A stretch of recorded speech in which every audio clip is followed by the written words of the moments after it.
Hello, everyone, and welcome to the TrustSwap Launchpad interview series with Haven1. My name is Brett, and I'll be your host. Today, I'm joined by Jeff Owens, the co-founder and CEO of Haven1. Jeff, thanks for joining us today. How you doing? Yeah, thanks for having me, Brett. I appreciate it. Looking forward to the conversation, and it's a beautiful day. Yeah, me too. I'm looking forward to it. Quick reminder for the community, make sure to subscribe, hit that notification bell, and like this video for more Launchpad news, TrustSwap updates, and some exclusive content when we put it out. Let's dive into it, shall we? Let's begin. Yeah. First, we'd love to know a little bit about your background personally, and then could you give us an introduction into the project Haven One? Yeah, absolutely. My background itself, I'm an engineer and artist as a double degree. Really started in my first business in 2013. It was a telepharmacy business. We built that, scaled it, sold it. And then kind of went along a journey through healthcare into e-commerce. And in 2015, I started looking into crypto. I think just being in the startup scene, a lot of people are very interested about Ethereum and the ability to build smart contracts on top of blockchains.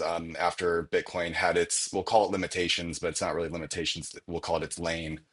And so really started looking into Ethereum, started doing some private investments back then. And then uh, over the next 3 to 5 years after that, I ended up moving across the world from the States into Asia, working with a company called Agoda, where I built a new business vertical for them called Agoda Homes. Was still very heavily involved in private investing and crypto.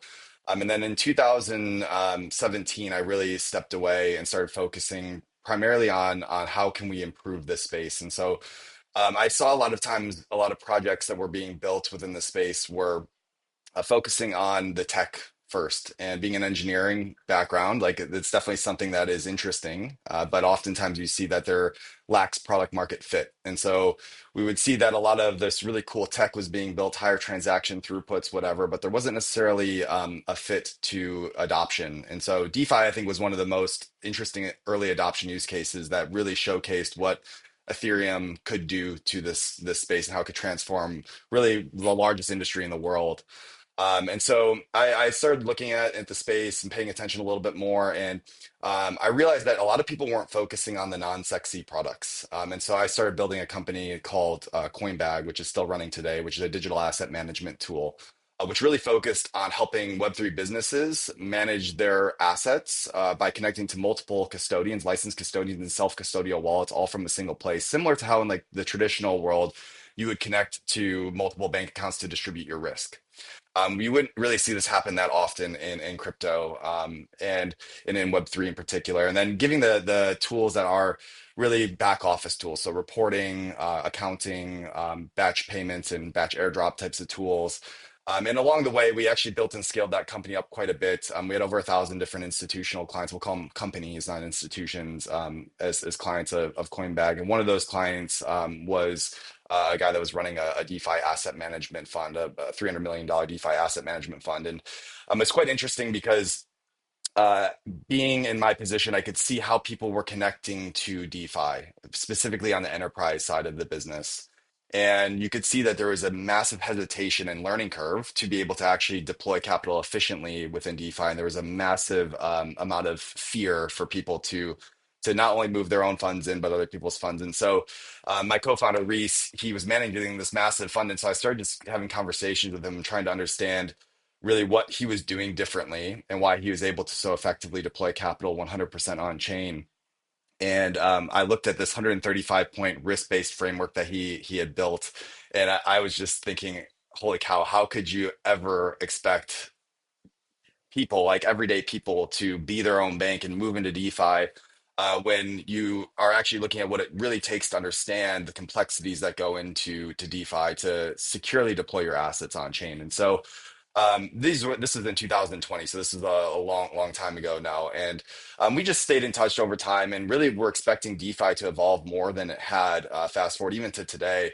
And so we started talking to our clients, to our own, looking at our own businesses, talking to retail, and we really found that even still, DeFi is one of the most complicated places to actually deploy your own money effectively. And this is why we see so many hack scams and rug pulls. I mean, 10 billion in total, and this is a conservative estimate, has been lost to hack scams and rug pulls on chain today, which really doesn't need to happen. I mean, there's a lot of ways in which you can preserve capital on chain while putting security standards in place and standardizations and rules that all builders need to adhere to. And I think one of the core problems that we found in this space is that permissionless is great and it's an ethos, but that ethos leads to the wild wild west, which is where we're in today. And so when you want to talk about mass adoption and how do you really shift this like one step forward, two step back mentality where we create DeFi and there's so much value being pumped into it, and all of a sudden a huge hack happens, and then people pull their money out of DeFi and go back into centralized products, which then lose their money as well.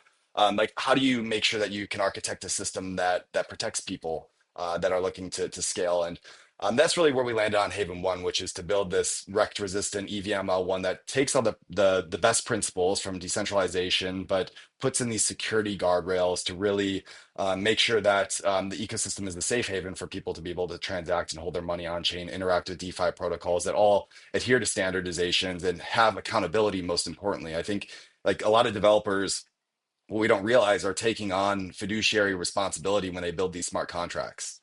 And these guys and girls are not fiduciaries. They don't actually understand how to manage people's money. And so when you can deploy a smart contract and all of a sudden have billions of dollars flowing through it, and you never even need to put your face in front of it, that's a huge concern. And a lot of people are willing to take that risk as early adopters. I certainly am. A lot of people within our team certainly am. But when you talk to larger institutions that are managing other people's money, it's a no-go for them, and they have to build these massive risk departments, and um, it's just something that they then look at it as too much of a barrier to entry to be able to actually adopt it. So that's a long and short of kind of the journey of my background into how we got into Haven1. But yeah, happy to be here on this call, and thanks for having us.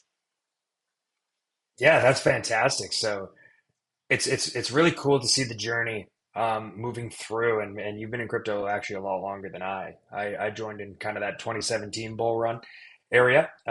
Saw my first up and down, and definitely was one of those people that got a little wrecked by DeFi. So it's We nice all to have. see. Yeah, we've all been there. I'm pretty sure everyone watching this video has been there too. It's nice to see that your background and how, you know, how much you've been a part of this is really contributing to Haven1. My thought, super interesting. So for us who have been in Web3 for a reasonably long time, we know that we already have quite a few L1s. I'm not sure how many there are today, but I know there's definitely a few. What about Haven1 makes you different than the other L1s? Yeah, so it's a huge question. So I'll try and be relatively succinct on it. Number one is the permission versus permissionless nature. It's a very obvious, hits you right in the nose when you look at our site. And the main thing with us is as a permission blockchain, like I said, their permission does not mean centralized, and permissionless does not mean decentralized as well. Like that's a very important understand for people. Like if you look at a lot of L2s that are out there, they're running on centralized sequencers that are held by the foundation's multi-sig wallet, or there's this few disguised as many principle that exists as validators in proof of stake.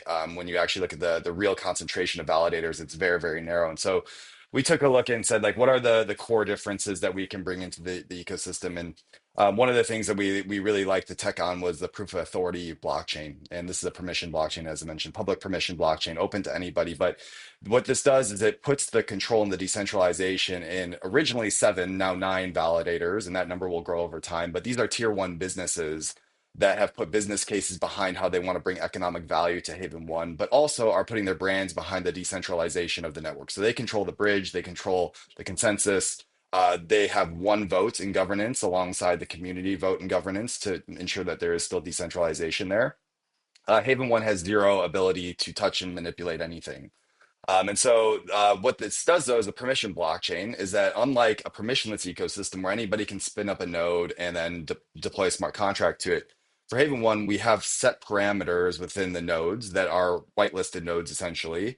And all check boxes need to be checked in order to be able to deploy into that. So number one, it's permission deployments of smart contracts. So this means that the builders of these fiduciary contracts, they need to go through KYC and KYB. So there's accountability to that, number one. Number two is that we can, on these RPCs, we can put which are the nodes that spin up into the network, we can put security parameters in place around them, such as anomaly and threat detection. So if there is some sort of oddities within the transactions, the AI threat detectors can basically stop a transaction from ever even being broadcasted to the network. And so this is something that is really, really difficult to implement at scale with a permissionless ecosystem. And so it really comes into we'll call it the control, but it's not control, it's the rule sets that exist within these RPCs in order to be able to actually transact within a network. That's something that is very, very unique to Haven 1 on the tech side of things, um, which then leads to us being able to offer a gasless ecosystem. Because we control the RPCs, we can stop spamming that occurs. And so you can actually do a lot of transactions, specifically important for large scale payments and even gaming for free on Haven 1. And this is because we can put rate limiting at the RPC. So by controlling and having those rules around RPCs, you can protect a lot of the malicious actors from ever being able to broadcast transactions into the consensus mechanism of the network. Number three on this is I think more around the tokenomics model that we have at Haven 1. So one of the things that we look at within Haven 1 and actually all L1 ecosystems is where does innovation actually lie? And I think most innovation, and not I think, we know most innovation happens within DeFi today and within like the core infrastructure. So this is the DEXs, the lending markets, the perpetuals markets, and the NFT marketplaces. Why is that? That's because that's where 99% of the revenue and fees is generated today. And so people are incentivized to go where the money is. And what this does is this means that we just are innovating on the same loops of things. And you see very little external innovation occurring on things. And so this is fine when you're looking at permissionless ecosystems because you can have 100 DEXs, you can have 100 lending markets, and they can all have their own unique value adds that people have, and they can pull and extract value away from others that are there. But what it does underneath to the tokenomics of the L1 is it's actually taking away the value to the L1 native token. And so we've seen this already with the rise of L2s, for example. L2s are extracting massive amounts of value away Mhm. from the L1 itself. Uniswap, Aave, and GMX alone in Q4 of last year generated like roughly $400 million in revenue and fees. None of that is going to the L1 itself. So none of that's actually hitting Ethereum and Ethereum holders. You would think that it would, but it's really more of a hype driven thing that drives the price of something like Ethereum. And so for Haven 1, we've built those core protocols directly into the network. So we have HSwap, HLend, HPerpetual. They're all forks of UniV3, Aave v3, GMX. And the idea there is that we want to concentrate the liquidity, but we also want to concentrate the fees to provide basically value back to the ecosystem participants. And by having these core protocols built to the network, rather than creating a funnel in which innovation funnels value away from the L1 itself, it funnels value back into the L1 itself. Because when you look at like interest-bearing stablecoins, something that is taking off this cycle, most of those use the swap protocols and lending protocols.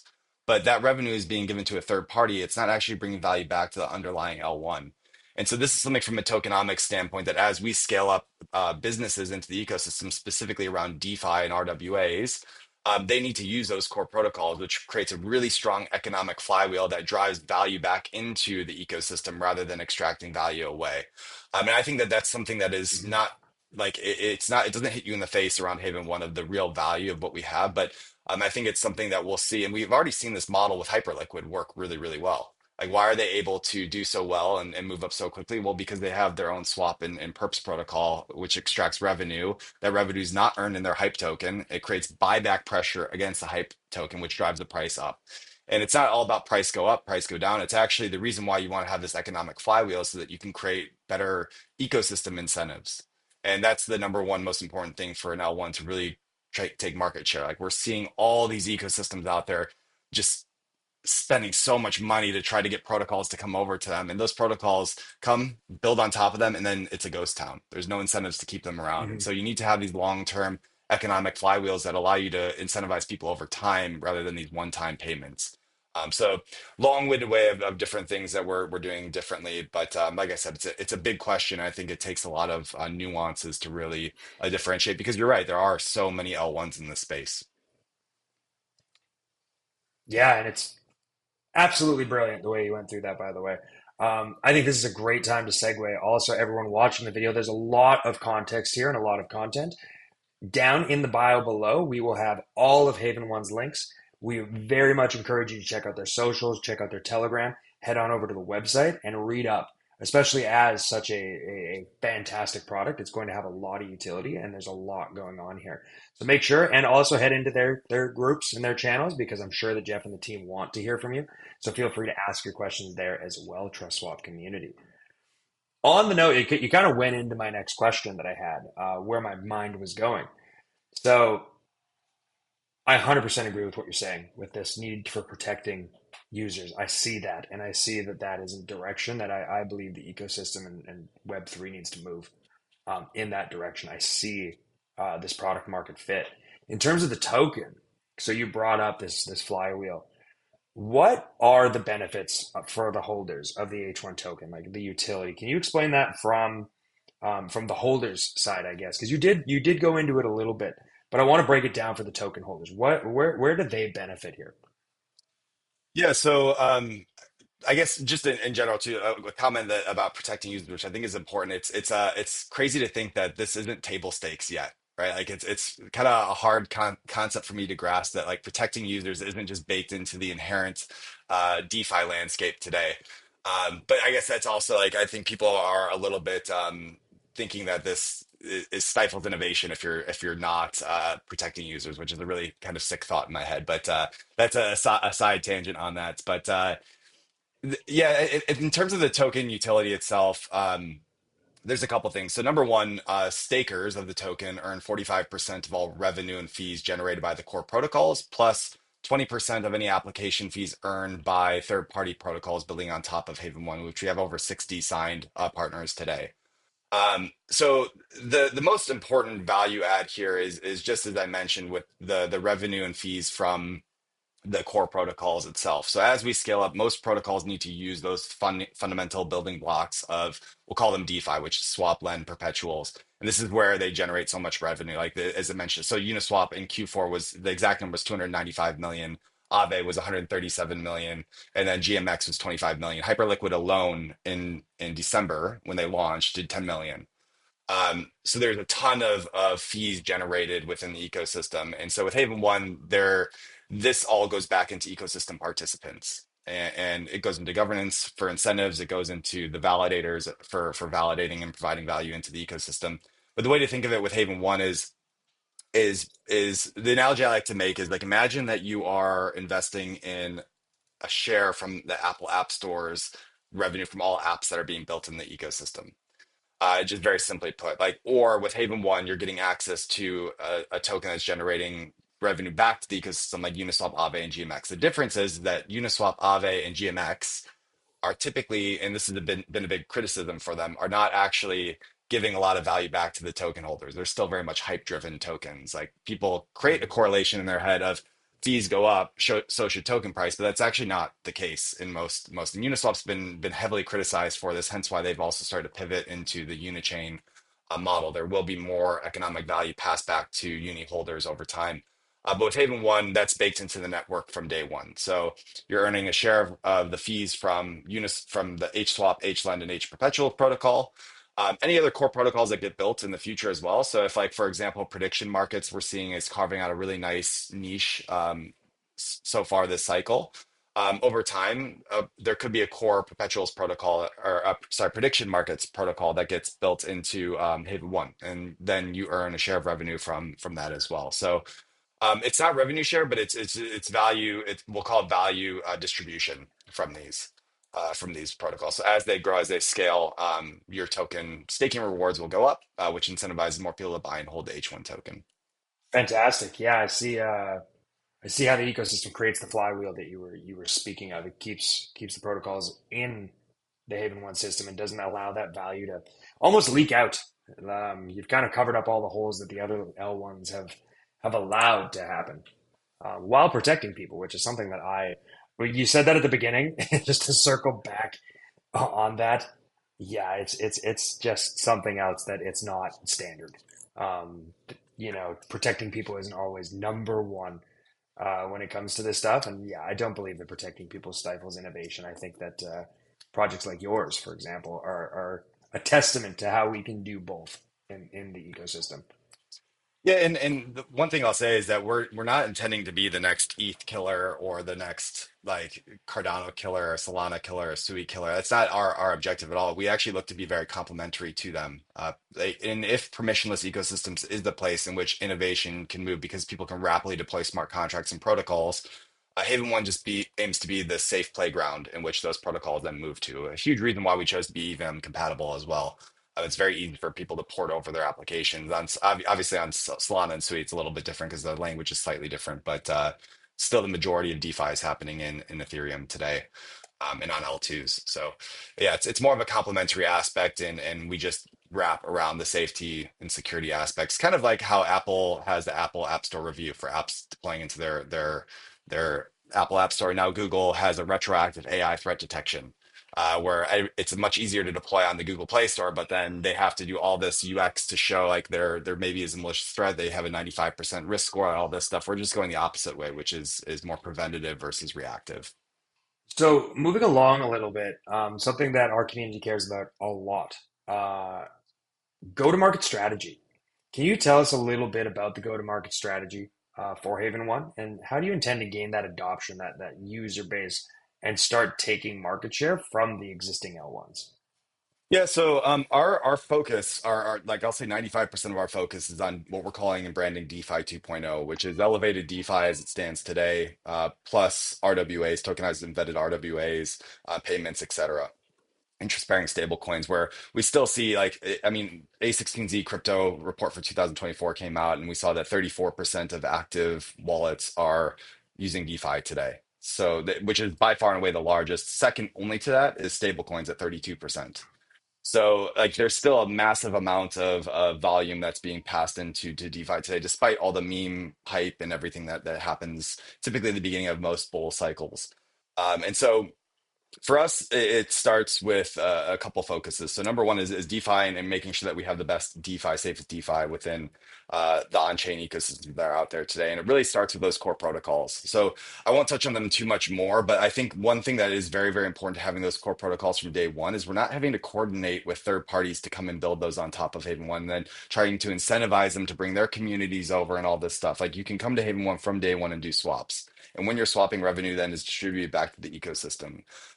Another very, very important thing is when you're talking about RWAs, specifically using DeFi, and what DeFi is great for, beyond obviously 24/7 access, is the composability of DeFi. And what I mean by that is the ability to like use lending markets to borrow and lend against your assets that you have already. Where it becomes very, very powerful with the next phase of DeFi 2.0 is using DeFi composability with RWAs, specifically money market funds and equities that are out there today, potentially bonds and other types of commodities. But most importantly, I think the biggest use case that we're seeing is going to be the composability of DeFi against the equities that are out there. And one of the beauties of Haven One is that we have that lending market. And so we can create the lending markets ourselves, working with asset managers who want to bring in tokenized equities. So we're already working with DigiFT. We're in conversations with a couple very large regulated tokenized securities platforms, and these companies are getting audited quarterly, and to make sure that they have one-to-one assets, working with licensed custodians, which is going to be RWAs will be a huge area for scams and hacks is just another thing. um, and so what they're going to do is they'll mint tokenized equities on Haven One, and then there will be a market in the HLend protocol, and then asset managers that we're working with will come in and build strategies off of this. So a money market fund that's offering 4% interest could be earning 7% interest on a higher level of risk where they're doing DeFi lending and composability lending. And then you'll have even higher ones where assets are all staying on chain in which they're using this, they borrow against the underlying assets of the equities within the lending market. And then they go into Perpetual's protocol, the HPERPS protocol, and then they do trading there to earn 30-40% APY with more market neutral strategies there. So some really interesting products can come and be built off of that, which allows like ultimately we see cycles go in two phases. So first phase is hype-driven things. Last cycles is NFTs, this cycle is it's memes. Once people make their money, they always turn back into DeFi because they want to park their money and earn interest. And so it's very, very important to have a robust set of products run by very reputable asset managers with really well vetted underlying assets, offering good interest earning products to users on chain, 100% on chain. And so that's something that we are kind of creating a bet on towards the future. And the future is a few months from now. When people are starting to take their profits from the bull run, they're going to look to park their money in DeFi. And hopefully, we have one of the safest places to do that. And this is where the core protocols, once again, is super, super important to have there because we can coordinate all that effort very, very easily with the validators versus having to work with multiple third parties to try to coordinate all these things. The second part is around the validators. So as I mentioned, we are proof of authority, and we had originally 7 tier one brands behind it. And those brands, and I'll just mention them today, and we haven't announced all these publicly, but I think it's important for your community that's looking to participate in the Haven1 ecosystem. So the initial 7 that we had is Animoca Brands, Amazon Web Services, and we're the first L1 that they're a public facing validator for, which is really exciting. And it shows the testament to what we're doing.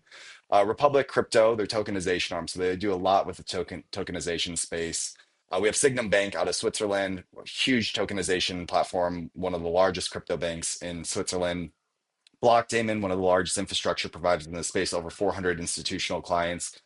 Nansen, large analytics platform. I think most people probably know who Nansen are. Alex actually was super bullish on Haven1 and put a tweet out about pay attention to permission blockchains, which was quite exciting to see. And then the Mm. last one of the 7 was WorldPay. And we haven't announced them officially yet, but there's some really cool cases that we can do with payments within the Haven1 ecosystem, specifically around settlements and working with asset managers to offer interest-bearing products during settlement windows, all on chain, 24/7 settlements. Really, really cool. Um, and then we actually have a long list of validators that are vying for additional spots, and the validators are responsible for adding more validators into the ecosystem. We started with 7 because we wanted to make sure it was easy for us to manage, but 2 additional ones have already been voted in by putting together very, very strong business case to build on top of Haven1, and that's Bitcoin Swiss and PaySafe. Bitcoin Swiss is one of the largest asset managers and custodians in Switzerland, specifically originally focused on Bitcoin, have expanded out their assets and PaySafe. 20 million users using their Skrill wallet, $140 billion in annual transaction volumes. And I think the important part around how this impacts GTM is that these validators, first and foremost, are decentralizing Haven1 and putting their brand behind it. But each and every one of them has put together a business case with their entire leadership team of how they plan to build and bring business and economic value into Haven1 ecosystem. And they will all be using the core protocols from day one, which is something that is really, really important in terms of creating a composable ecosystem that funnels value downwards into the ecosystem participants. And so what's great with having those 9 validators there today, and we have 2 others that are will likely be voting in at some point here in the near future, is not only are they bringing economic value within their own businesses, WorldPay having 3 million merchants, 9 trillion in transactions annually, Signum Bank having 44 million in TVL on chain today. Uh, they are also constantly as earning a share of revenue or we'll call value from the ecosystem. They're passing us leads all the time because they want more people to Mm. come and build on top of Haven1. And so most L1s are sitting there having to compete and put massive grants out there and everything. For us, we have these validators that are helping grow our ecosystem organically. And it's really easy, as everybody knows in this space, when you have a warm intro, it's very easy to close a deal. And so this is how we've grown our ecosystem from 10 to 20 to 30 to 40 to 50 to 60 now ecosystem participants, builders looking to build on top of Haven1, specifically around the DeFi and RWA use cases. A huge chunk of that has come from our validator set and them actually making the intros to us and then encouraging their businesses to build on top of Haven1. And so this is something that's really, really cool. Like even talking about like custodians. So a lot of these companies are not only working with custodians, but are some of their largest clients. And when they say, hey, you should support Haven1, getting your network supported by a custodian is one of the best ways to create buy and hold pressure on your token. And so this is like really our primary focus on the GTM side around the revenue and tokenomics side. On the community and growth side, it's working with launchpads like yourself and working with communities to get token distribution. I'm a huge believer in this space that you should not work. They should really limit the amount of VC exposure that you have. Why? Because it creates token concentration. They control the project. It's not as decentralized as people want. There's these massive sell walls that get hit. And I love the idea of working on token distribution, giving access to similar valuations that VCs are getting to communities. And so we've done this with Republic already. We're doing this with you guys. We're going to have a few others. I believe it's a great way to do community building. And the only way that you can actually do that effectively is if you have really strong tokenomic design in the background of it, which I think Haven1 does. Last but not least, on the GTM side, is we do have a airdrop. So we originally started with 2.5% of the token supply was going to airdrop. We expanded that out to 3%. And we have 45% of our tokenomics goes to community and partner incentives. So really do focus on, and we'll be focusing on giving long-term incentives to our community to participate, to grow with us. And all of that, those tokenomics, that 45% tranche is not controlled by Haven1. It's a governance vote. So this is all given to the community and to the validators, and they decide how the Haven1 ecosystem grows. That's the best way to remain decentralized, albeit permissioned. And yeah, that's kind of where we're at right now. Amazing and a fantastic overview. I know there's a lot to go over. So again, community, we're gonna throw those links down below, all the important links from Haven One. I want you guys to head over there, head into their community, ask your questions. Um, I personally, when looking at a project like this, love to see the B2B partnerships, the community growing. And like you said, for me, I'm a marketing guy, right? What brings in business? Other people building business with you. Those leads come in, like you say, and then they just funnel in. They don't stop. It's marketing that builds itself. For me personally, that's something that I really like to see and something I personally took out of that. I'm sure a lot of the listeners took quite a few things because there's a lot to that go-to-market strategy. It's not just show up and hopefully pay some KOLs. This is a well thought out machine. And as a marketing guy, I'm very excited to see that your project has put this thought in and has this plan locked and loaded and ready to go. Well, yeah, I appreciate it. It's a lot of work. It is. As you mentioned earlier on, there's a lot of L1s in this space, and so making sure that you have a place in which you can carve out, I think, is quite important. I believe that we've done that so far, and looking forward to the things to come as well. Hmm. I tell you, we are as well. So, final. I know that you're a busy person and you're getting started with that work day today. So we'll probably be bringing our time to an end here, but we always do a little segment at the end. This one's for the community specifically. So they love it. We love it. It's the Alpha Minute. I just branded it the Alpha Minute. Is there any alpha? Anything that nobody? I know you already shared something that you haven't announced. You said that earlier, but is there any alpha you can share with our community? Something that nobody knows yet that you can reward our listeners with? Ooh, yeah. So I mean, as I mentioned, the validator stuff is definitely some alpha there to take in, and I think the most important part around that is the actual economic value that they'll bring into Haven1. Some other alpha. I guess like something that most people don't know right now is around TVL within the ecosystem. So a very important thing for an L1 is actually acquiring TVL. And so right now we have five different asset managers that have given us committed. The range is between, we'll say, 35 to 50 million in TVL within Haven1. We're trying to be relatively intelligent with how we're doing this. And these are large asset managers that are going to be building strategies on top of Haven1. One of the things that I think a lot of people don't understand with L1s is everything is based on incentives and how do you incentivize and pay essentially TVL to come in and shift from like over here to over there. And that's the game that a lot of these asset managers are playing. This TVL is not on chain today. We have contracts signed with them. We're intentionally not moving it on chain today because that's money that we have to pay then for this TVL pre-mainnet, which we're looking at end of February timeframe, which is going through the audits now. Um, so that's something that I think you'll see all of a sudden from day one, like boom, okay, wow, there's actually a huge shift in TVL. That's something that not a lot of people really realize is coming to Haven1. And it's distributed TVL as well. So this is like max 15 mil from one partner, and this is across many different geographies from Switzerland to US to Middle East, and then also Asia and Singapore. So I think that that's something that's really, really important, especially when I'm looking to invest in projects. TVL is a metric that I do like to look at, and I like to look at distribution of TVL. And these are all 12-month plus contracts. So it's TVL that's here to stay, which is something that I think is quite important. That's a big piece. I think one thing I can just tell you guys that we're kind of stewing over internally is our launch plan around exchanges.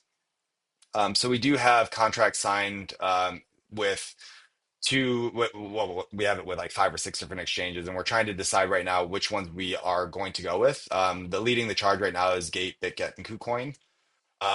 We're also deciding, do we want to list on a centralized exchange from day one, or do we want to list on Uniswap and HSwap from day one and let it sit for 1 to 2 months, similar to what Hyperliquid did? I think they for everybody in this call, like we know that centralized exchanges are really I don't want to call them a necessary evil because they're not, but they're necessary to have, and they know their Mhm. place in this ecosystem and of blockchains, and they know the control that they have. And so there's a lot of money that you have to pay in order to make sure that you're getting listed with them. And so that money can be used in other avenues. And so this is something that we're considering, like we're incentivizing liquidity providers in HSwap. So if you spend money over here, that is money that could be used to incentivize our community to provide liquidity and to earn rewards on. And so we're really having this debate internally right now. Contracts are signed. We're in a good position on that front, but it's something that, um, yeah, we're just in an internal debate on right now. So I think it's an exciting thing. Regardless, it's going to be good for the community. We'll choose the best thing that's there for the community and the ecosystem partners. Um, but that all is coming to a head here, as I mentioned, kind of end of February. So that's, I guess, a bit of alpha on that. I think you'll probably see a lot of other things around other investors that have come in, some pretty big names. But yeah, I'll leave it at that, so I don't give too much out there. I have to leave a little bit to be desired. We don't want to get in too much trouble. Awesome. It's fantastic to hear of the partnerships, the TVL coming, the plan after launch, the robust ecosystem that you've created, caring about the community first. We went through a lot of stuff here. And if you want to catch those announcements and those new partners and all that stuff, make sure to head over to the Haven1 channels, everybody. That's where you're going to get that alpha right as it comes out. I'm excited. I know you're excited. I know our team's excited. So I got to tell the community how to get involved here because I want to get involved and I want to get started right now. The way you've described everything has been absolutely fantastic. It's been brilliant. Um, I'm a big fan of the project ever since it came across my desk and I got to learn about it. So how do we get involved, everybody? Well, first things first, you're going to want to head over to the Haven1 channels. We want to make sure you're over there. Follow them on all social media channels. Make sure to get into their groups and start asking Jeff those tough questions. That's right, Jeff. I'm sending them to you. Perfect. Secondly, we have the TrustSwap Launchpad, the IDO on the TrustSwap Launchpad. So you want to get involved there. We have a handy video that will be linked below, or maybe my video guy will put it somewhere around here. We got a handy video telling you how to buy swap tokens and participate in the TrustSwap Launchpad for Haven 1. We are going to be giving away guaranteed allocations for this. That's right, guaranteed allocations. So once you get your 4,000 swap score, you will get to participate in Haven 1. No lottery, none of that kind of stuff. For all the details on that, you're going to head down below where we have the almighty blog post. If you're part of the TrustSwap community, you know that this blog post is sacred. This is where all the information you're going to need on Haven 1 will be housed. If you're new to TrustSwap, make sure to check out that blog post. That will be the source of truth for all information you need. Jeff, thank you so much for joining us today. It was an absolutely fantastic call. I'm so excited to see the product, or not see the product, but hear about the product. I'm excited to hear about your passion for the product, and I think you just did a wonderful job getting me excited for what's to come. Do you have any final words for the community that we want to send off the TrustWalk community on? Yeah, so of course we're always engaged with our community and we're trying to answer questions whenever they pop up. So feel free to reach out to us on our socials at any time. You can also follow me directly on Twitter, send me DMs. I'm always open to discuss and engage. We are building something that is a bit different from an L1 perspective, and so it usually leads to a lot of thoughtful conversations. We're always happy to have them, and we're really looking forward to working with this community in particular. And thanks for having us on, Brett. I appreciate it. Thank you for joining us. And the TrustWalk community is super excited. I guarantee it. As always, the most important people here, the audience watching the TrustSwap interview series, I want to thank you all. Make sure to like this video, subscribe, and leave any comments below or on any of our social media channels. Haven1, myself, our community managers, we will all be happy to continue this conversation and get any questions answered that you want. For those interested in getting involved in the Haven1 community, make sure to check out the links in the description below and join the Haven1 Telegram channel and start pestering Jeff with some questions. As always, thank you. We appreciate you, and we look forward to you all participating in the upcoming launch. Take care, everybody. Have a great day. Thanks, everyone.